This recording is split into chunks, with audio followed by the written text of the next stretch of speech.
Hello, this is Severen Henderson again with Department 3C Presents a podcast. Still doesn't have a name. I'll come up, a good name. I'll come up with a name later on. Today, we're going to be doing an interview with one of our fine paramedics here in the city of Chicago. Why don't you introduce yourself? How you doing, Sev? I'm Vince Zittnan. Like Severen said, I am a paramedic with the city of Chicago. Okay, great. So as we start every show out, just a little basic outline, tell you about the outline, who, what, where, when, why. Oops, I forgot why on the last one. Why and how. So that's why we learn as we go. Yeah, so that's all right. So we got who you are, but tell us a little bit more about who you are, Vince. I am I'm a 10-year veteran of the department. I work on the west side of Chicago, and it's just something I got into, and it kind of grabbed onto me and never let me go. Okay, so 10 years, that's a long time, and to especially be on the ambulance, that's an accomplishment within itself. Well, I think like most West Side medics who stay out there, it's more like Stockholm syndrome, or like battered wife syndrome. I think, you get into that and it kind of stays with you, and it's hard to leave. It kind of gets in your blood, It's kind of hard to let go, hard to not keep up with. Yeah. So let's talk about our what now. What can you tell us a little bit more about what you do? Well, I mean, my basic role as, a paramedic is really just responding to EMS runs. And where I'm at, in particular, I guess you could say we have a pretty big problem with heroin use. Yes. We have a lot of gang activity. So when you think about, paramedicine on the west side, it's exactly what would come to mind, the shootings, the violence, and the drug overdose and everything in between. Okay. Well, that brings me to the other question that I really want to ask, that I really want to get to, and I kind of saved this one for the end, but what you said just resonated with me so well. How do you deal with those issues, like personally? How do you deal with that? I think everybody has their own way of dealing with it, and hopefully somebody can find a positive way to deal with it. I deal with it by being with people I love, being with my family. I have an amazing son, Jax. I'm able to get into outside activities like we're doing right now. Right. This whole thing that we're doing right now was a passion project that turned out that I was able to share with other people. And I think also a healthy way of dealing with that is just to get into some kind of fitness. We own a gym up on the north side called PSP Academy, and that has kept me sane for a long time. Okay. Being able to go out and take out, aggression, or just take out feelings out on a barbell or a dumbbell, or, doing some running, just, getting your brain and body back together after, taking a beating for 24 hours. Right. I mean, I that's about as healthy of a way to deal with something like that as anybody can find. Well, that I love that you have a solution, that you have a plan. I had some super issues about dealing with a lot of those issues of people that you're picking up, and sometimes I just feel them I feel for them more than sometimes I feel like they feel for themselves. So finding a good outlet for all of that trauma that you take in is an awesome thing. So yeah, it's a slippery slope, and for anybody who's ever worked in that environment, it's not unreasonable to understand how somebody might want to go into drinking or, drug use, or, any of go down the wrong side of that path. It's right. Completely understandable. And, hopefully what you're doing here can kind of shed some light on that, and, kind of help people who may be on the fence of, how do I deal with this? Maybe they're listening to your show and be like, oh, let's try this way. You know, this seemed to help. Vince, I'll give it a try, see if it helps. Because that's, like you said, that's kind of why I wanted to. That's what started me on my whole movement of trying to bring some sort of conversation. To me, everything starts with a conversation, and not just communication and conversation, but comprehension. And like on the department, we had a lot of suicides for a rash, and Yeah, us and the police for absolutely, like nobody can really put their finger on why. why exactly. But it just all of a sudden there just happened to be a like unprecedented amount of suicides on both sides of the line there. Right. And I'm a big why person. Why is this happening? What can we do to help the situation, to ease the situation? And like I was saying, I feel like the only thing to do is talk about it. So I love your explanation of what you do to kind of deal with stuff. Other people, they just are cool, they calm, they collected, they got everything together. Things don't seem to bother them as much, but I know for me, I had a major issue. So I like to get that from people to see what they do, see if it's something I can. Well, I think that, this is just my opinion. I'm not a psychologist or anything, but for somebody might be going through something right now and they don't even realize that they're going through it. Right. You're talking about, starting the conversation. I think that if, hopefully somebody's listening and they're like, maybe something's going on with me because, maybe I'm drinking a lot more. Maybe I'm sleeping a lot more. Maybe I'm angry all the time, and they don't know why. Right. And hopefully that they can find out what's going on before it gets to the point where, hey, maybe I don't want to be here anymore. Yeah. And just to bring awareness to it is an important part. We can't fix a problem that we don't know is going on. Right. So let's get it out. Let's talk about it. Yeah, definitely. Let's what you were saying about having a conversation. I think if there was more people having conversations out there, I think that we wouldn't be in our current climate right now. Yes. Yeah. A lot of this can be solved with just having a conversation, just being able to communicate. And I think that we're really lacking that in just in general, there's no communication. One side wants to be heard and they don't want to hear another side. They just want to get their message out, and it doesn't matter if their message is wrong, right? They're one-sided. It's right. that, you got to have a conversation. Yeah. You want to be heard by somebody's side. If you're trying to communicate an issue and you're doing it in a reasonable manner where you're not hurting another person physically, you're not smashing somebody's window, taking their stuff, I'll stand shoulder to shoulder with you. Right. I'll listen to you. If you want to affect change, let me know what the issue is. If it's if something is wrong, I'll stand with you. Right. Let's talk about it. Let's have a regular conversation. And even speaking of that, like the issues we have going on and how I talked about before in my my intro episode, just the climate that we have going on in the country. A lot of people say, hey, it's just stuff don't matter, stuff that while that's fine and that's true and everything, do you think someone's going to listen to you if you keep tearing up their stuff? Right. So it just, like you said, it's not just conversation or communication, is the comprehension aspect as well. Yeah, if you're truly, and this is truly, and I don't want to vilify the people who are actually doing the right thing, that are trying to raise awareness for a wrong that's been done.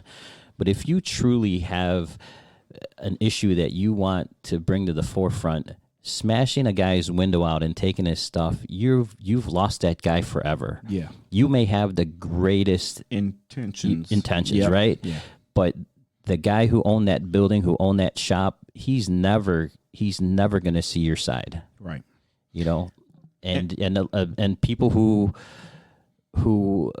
side with that business owner are never going to hear your side. Right. And honestly, protesting is one thing. I'm with that. That's fine.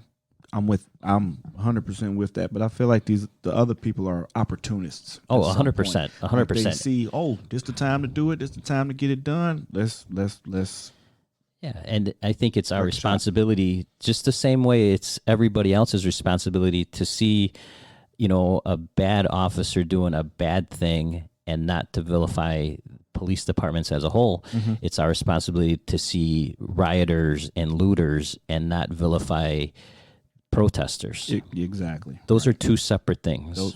Those. And so I think, 100% correct. we have the inalienable right to protest and be heard. But when they take it to that other level where it's smash and loot, your message is already lost. You've already lost that ability to communicate to anybody, and it's really you're losing more value for what the message is that you're trying to convey. To me, it feels like you're discounting the overall message of what people are trying to get across. Oh yeah, 100%. 100%. You're making a real, true issue just pale in comparison to stupidity. But let me ask you another question. So we spoke to that. Have you been anywhere, any particular calls? Like this goes to the where part, as far as what's going on in the city right now? I mean, we both worked that one Saturday on the task force. Yes. I don't know about you, but that day or that night that we worked was the worst day of my career. Yeah. Right? It wasn't the worst day of my career was the blizzard, but we can get into that later. But that was up there. It was, if you can imagine working in actual Gotham City. Yes, that's what it was like. With no chance of Batman or Superman coming to help. Yes. That's what it was. It was truly, I told everybody that asked me, I said it was like a movie. It was like a movie, right? It was something. They were burning cars. Thought, yep. It was, in my career, we've both been on the same time. Mm-hmm. The worst day of my career, and for no other reason than we've seen violence, we've seen everything else, but what I haven't seen since I've been on is, for me, I've never. This was the first time that I was out on the lines with the police department, and I felt unsafe. Yes. Here I am surrounded by hundreds of police officers, and I feel unsafe. Yes. Didn't know somebody could throw a grenade at us or anything. And we were getting thrown. We were having bottles thrown at us. We were having M80s thrown into the line. I mean, if at any point during the rioting they could have overtaken us at will, it was just that they didn't. Yeah. And there wouldn't have been a single thing we could have done. Completely outnumbered. I don't want to get into, how I feel about the rest of that, but just personally, I felt unsafe, and I still had a job to do. Yes. We still have people to take care of, like you said. And it didn't get real until we started responding to shootings. Yeah. We went on a couple of those as well. So yeah, that's when I was like, we really are unsafe out here. Yes. It was a very, very scary situation. And people, just regular people that you wouldn't think twice about, walk down the street, look at you like, oh man, what are they looking at us for? So they pulled the hose off our rig as we were driving down the street, and I had to jump off and just not pack it, but put it back on top of the rig. I got half the crowd yelling at me. I got the other crowd cheering me, and the police are just yelling.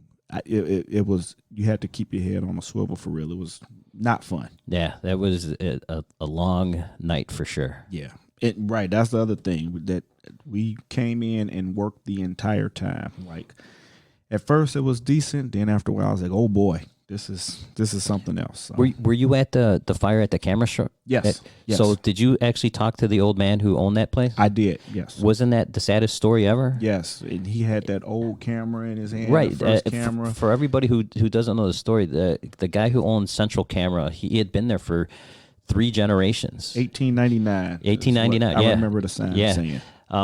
And so he lives across the street from Central Camera, and when the looting started, he went down and he actually said, I wanted to hit them with my umbrella. Like these rioters and looters, the old man wants to go down and hit them with the umbrella. So he goes down there and has their physically still looting his store. He reaches in and he grabs an old camera. And what that camera represented was the first camera that his grandfather, who started Central Camera, which was a little like a block north of there originally. Yeah, that's what he said. That was the first camera that Central Camera ever sold. Yep. And so when his father took over the business, that camera mysteriously in an unmarked package came back to the store, and it said that we wanted you guys to have this camera because they knew that it was the first camera sold at Central Camera, and that's what he managed to grab. And so here's the old man, while his building and all his merchandise are gone and burning, still burning at this time. Still burning, yes. He's got a smile on his face, and he's like, we can rebuild, and he holds up the camera, and he's like, I still have this. Yep, that's what he said to me. Yeah. Is that amazing? He said, I still got the camera. He still has the camera. And then I was out on a little breather, getting ready to go back in to fight the fire some more because that was a long fire. And he said, you be safe in there. That was so compassionate to me that his stuff is virtually gone, and he's telling me to be safe going in there. Awesome. What he said was all that stuff is just stuff. Yeah. And here's like throughout this, like we described it, the worst day of my career, here's this old man, and he's making sense of this whole thing for me. Yep. Like you said, he had a smile on his face. His family came to meet him. They just hung out. They didn't do anything crazy. They weren't yelling. They weren't screaming. They were just there. Yeah. So it's kind of like the little silver lining in a horrible situation, just his attitude and his demeanor. Yeah, it was I can't describe how comforting it was to run into that old man after everything, because we're down there and like we're on edge the whole time, and this guy, I meet this old man with a smile, and he's telling me it's just stuff, and I was like, all right, I'm back to reality. I'm back to normal. Right. Well, those all great things. Let me get to a few more of my questions in my little mini outline I have here. So, about 10 years. Can we talk a little bit about how you came into the field overall? That's an interesting story. I don't even think. Did I ever tell you? Yeah. Really? Yeah. I was actually bartending in Lincoln Park, and didn't have an idea what I wanted to do, and then just out of the whim, I was like, I want to go be a paramedic. Okay. Didn't know anything about it. I took a trip down to Malcolm X College, and I just went up found the EMS room or whatever, and I was just like, hey, I want to be a paramedic. They're like, it doesn't work that way. I'm like, I want to, I was like, where do I sign up? I want to be a paramedic. They're like, well, you got to go to the EMT school first. You got to finish that. Then you can go to paramedic school, and you got to finish. So I'm like, oh, man.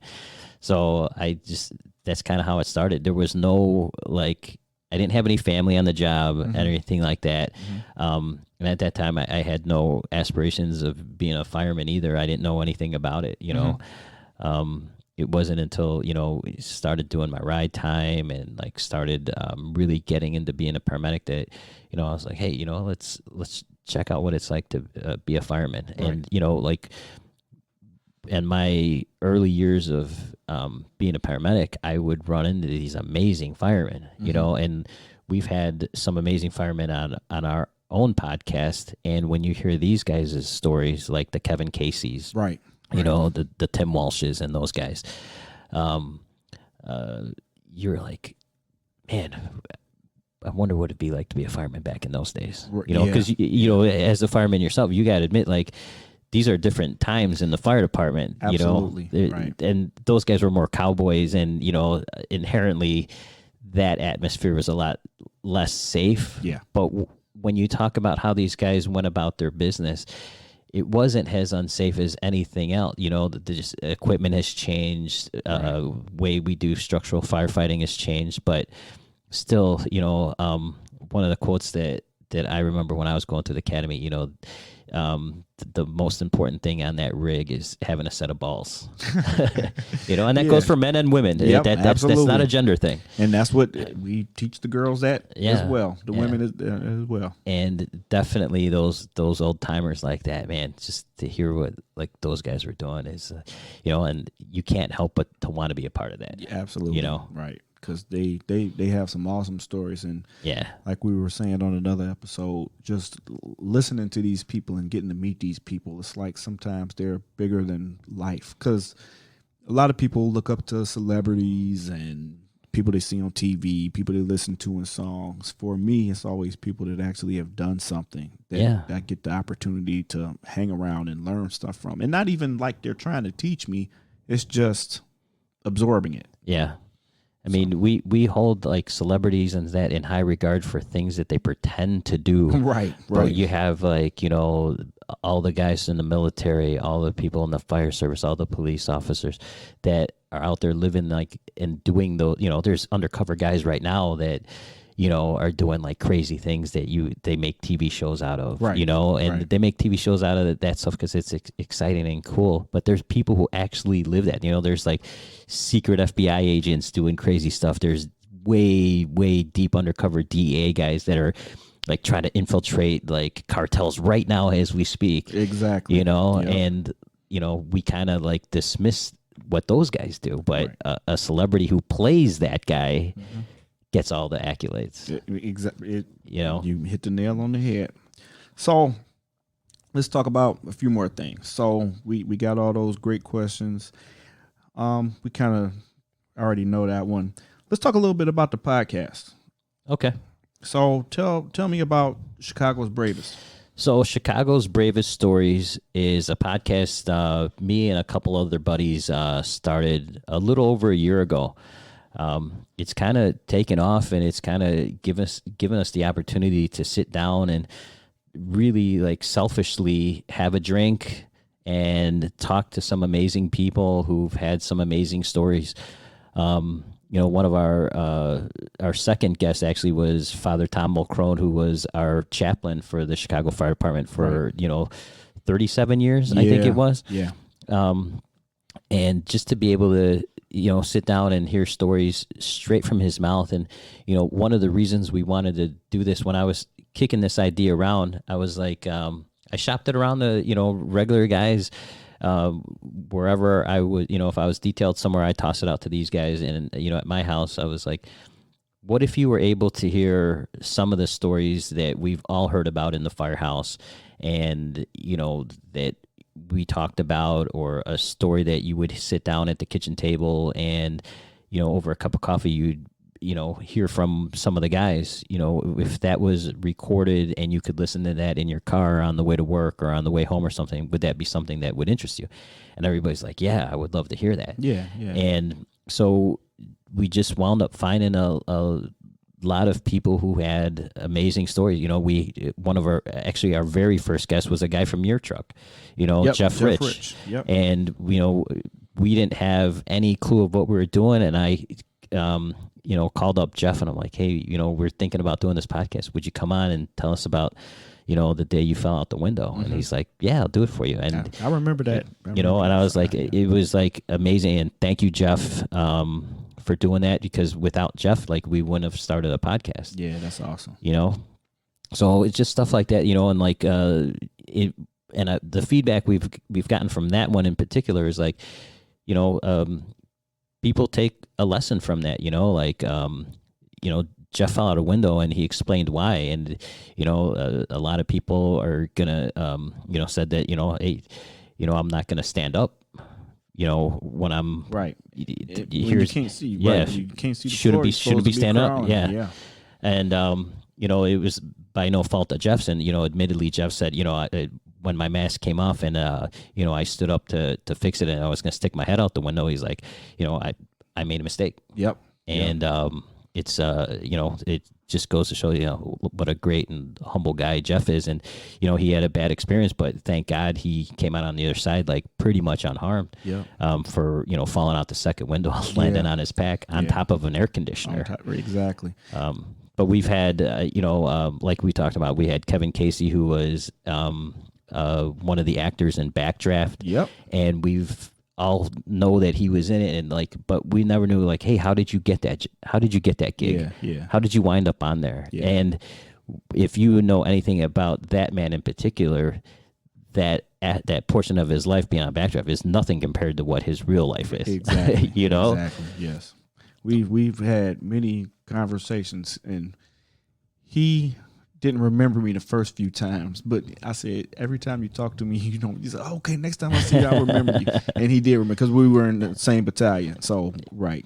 But he's an awesome man. Very real pleasure to meet him. And that episode was great. And we had him come in and talk to the candidates and kind of give them the same. Yeah. If you're a candidate in the Chicago Fire Department and you have that man come in and give you a pep talk, I mean, you know, you should go grab an axe and just start chopping things at that academy. He's awesome. You know, and what's so funny is he came and, you know, he said Backdraft, and now it's like the kids don't even know what Backdraft is, which is crazy, right? Which is interesting. It's just something else. So if you want to be a fireman, especially if you get hired in Chicago, your homework is to watch Backdraft. It should be. Not Backdraft 2, though. No, that was the most horrible thing I've ever seen. Yes. What is up with that movie? And somebody paid for that, too. I remember a guy saying, I paid to see it, then I saw it on Netflix. Oh, and I'm like, sorry. Somebody should give that guy his money back. Yeah. Because he definitely got cheated. That was he got beat out of some money. Yes. That was bad business. But another thing that you made me remember when you were talking about Jeff, we had another guy in the house. He fell as well on the same shift on the engine on 96. He fell down the elevator shaft and caught the hose. He didn't die, but when he fell through his medical evaluation, he found out he had cancer. I mean, is it safe to say that if he hadn't fallen down that shaft, he would not have known? He would not have known. That is correct. That is crazy, huh? That is correct. I mean, if you're not a spiritual guy before that happens, you gotta be one after, right? Yeah, that'll make you. So, that'll make you. And another real good guy. That whole house is just full of great people. But they both happened on the same shift, and yeah, you know, you don't want to say it's good he fell, right? But it is good he fell. Yeah, I mean, you know, something made that happen, right? You know, something had a bigger plan for him. Exactly. So, but you know, and our podcast, it's not just you know, we don't just have firemen and stuff with Chicago Police or Chicago Fire Department, but you know, we had Lieutenant John Garrido on, and did you listen to that one about? I didn't catch that one. Oh, you got to talk, because the story he told about this guy who tried to kill him. Okay. I mean, I'm sitting over there and I was just like, what just happened? Yeah. You know, and he's just matter of fact telling us this story about, you know, this guy standing over him trying to shoot him with his own gun, and I was just like, holy shit. Yeah. But you know, we've had the like 2 weeks ago, a woman jumped in the Chicago River and pulled a guy out, and she winds up being a retired jet fighter for the Navy, and we had her on. Okay. And so, you know, it's like we're kind of just like chasing these stories, and we've just managed to get a hold of some really amazing people. Our roll calls that we do are 30 minutes. They're just like the shorter ones, but when we have our in-studio guests, we'll go deep.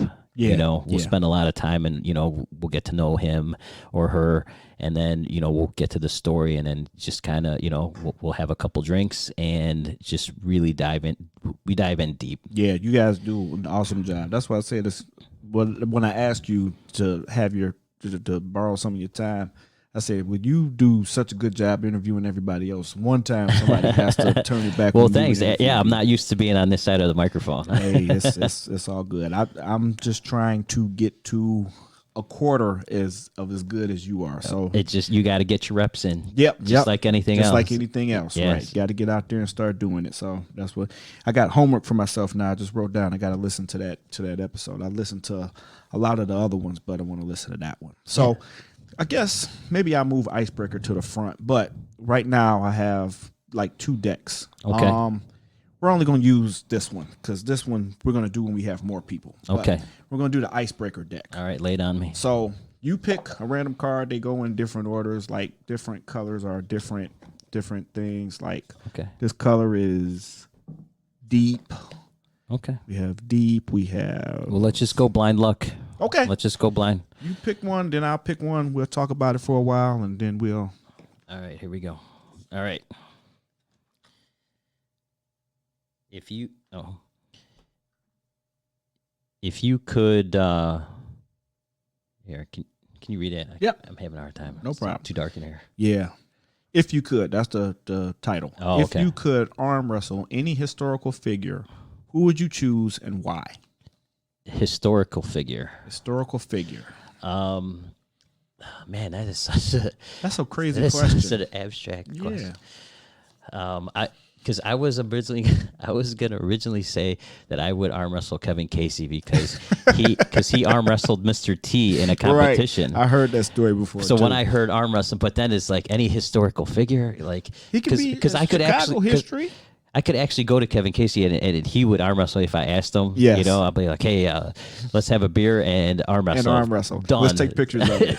That'd be a done deal. Yeah. But if I want to like go deep into this card, I don't know. I probably want to wrestle somebody like Abe Lincoln because he was. Oh my God, that's exactly who the first person that Are you popped kidding into me? my head. That was the first person that Yeah, popped into my head. isn't that weird? Like because you think about him with his sleeves rolled up Yes. and how he, I'll wrestle the shit out of Abe Lincoln. That is exactly who I thought of, and I don't know why I thought of. You watch Rick and Morty? You ever seen Rick and Morty? Yeah. The card. Yeah. So they have the Abe Lincoln Hitler person that's the same thing, and I wanted to arm wrestle that cartoon Oh. Abraham Lincoln, That's crazy. Adolf Hitler one. I can't believe we both wanted to arm wrestle Abe Lincoln. Oh man, What does that that's- say about Abe Lincoln? I don't know. That's a good question. Now I picked a card for myself. Okay. And I'm gonna have to pick another card because can you read that one or is it still too dark? What's the best job? Yeah, What's the best job We already you know ever what the had? best Yeah, job we you already ever know what had. the- yeah, right. so I gotta Just pick throw another that card out of there.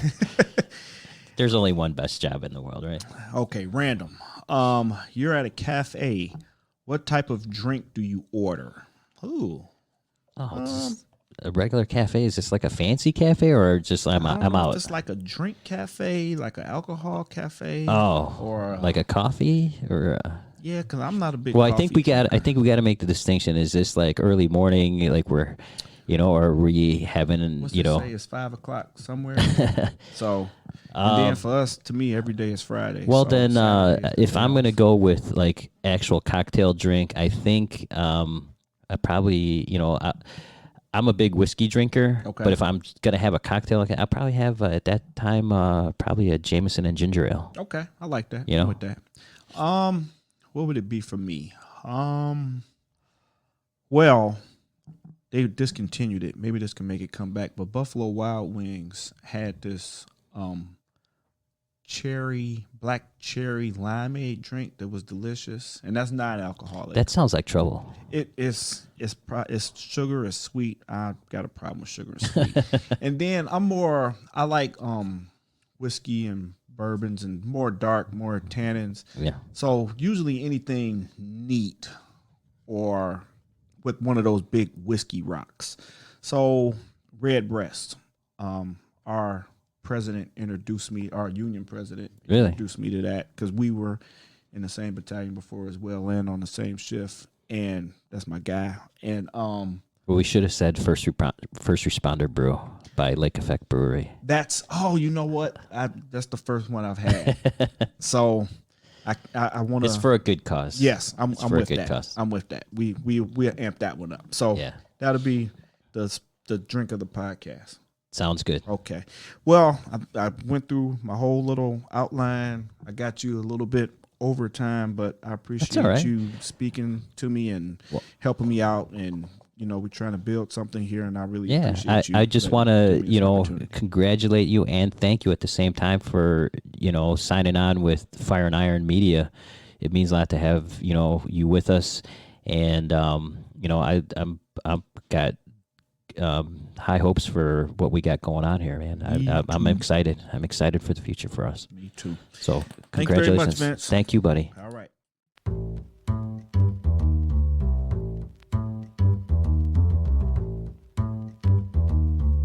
Department 3C Presents a Podcast is a Fire and Iron media production. You've got something to say, and people want to listen.